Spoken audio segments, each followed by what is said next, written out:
So logic and reason, they are fundamental aspects of human knowledge. So the fact that we are able to know and understand anything points to our logic and reason.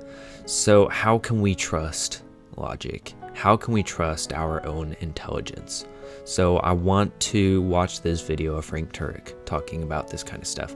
And then at the end, I will give my thoughts as well as some relevant Bible verses to sum up kind of where we're going with this. You and I couldn't understand the Bible without the laws of logic to begin with. In theology, this is called prolegomena, what you do before you do theology.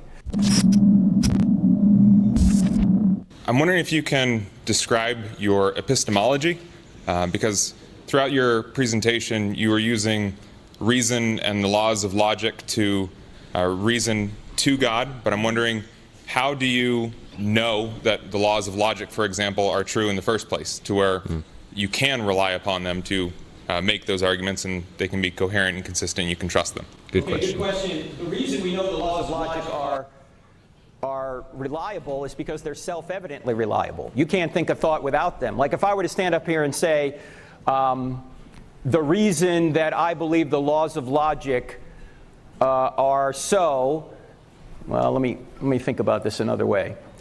You're using, and I'm using, the laws of logic to even converse now, right? We couldn't communicate with one another if we didn't use the laws of logic. And so they're not laws that you can get under and find laws underneath them. They are the bedrock of all knowledge. Without the laws of logic, we couldn't know anything. So what's my epistemology? Epistemology is just a fancy way of saying, how do you know something? My epistemology is I start with the laws of logic, and then I get sense data from my senses, and I use sense data to discover what's true outside of my mind, using those laws of logic.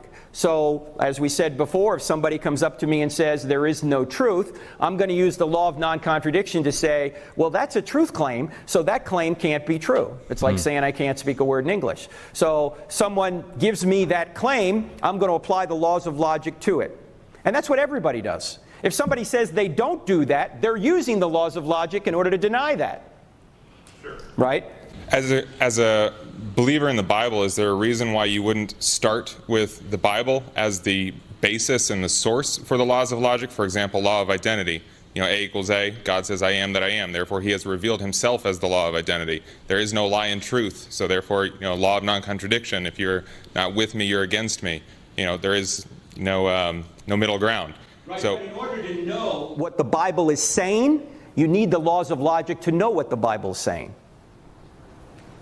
Doesn't the Bible itself reveal the laws of logic? How do you? The Bible uses the law of logic just like every text does, but you and I couldn't understand the Bible without the laws of logic to begin with.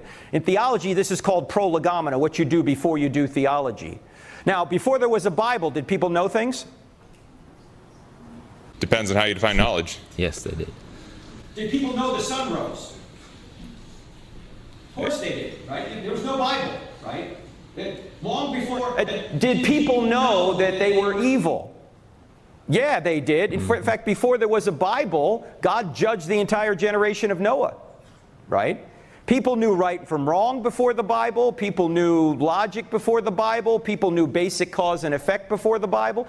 In fact, if they didn't, there would be no way to understand the sentence, in the beginning God created the heavens and the earth. That sentence would be meaningless if people didn't have a pre-existing knowledge of what a beginning was and what created meant and how cause and effect worked. So there are many things you have to know before you can understand the Bible or any text.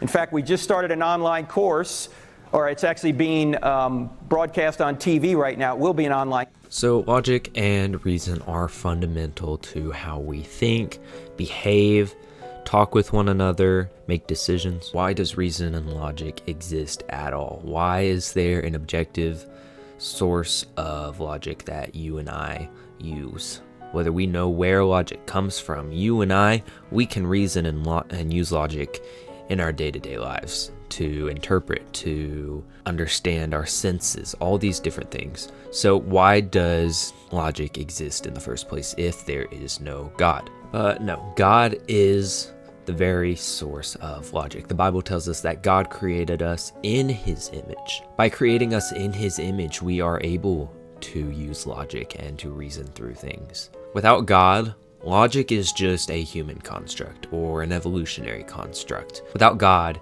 universal laws of logic cannot exist. The fact that you and I use logic and can pull from this source of logic shows that God is real.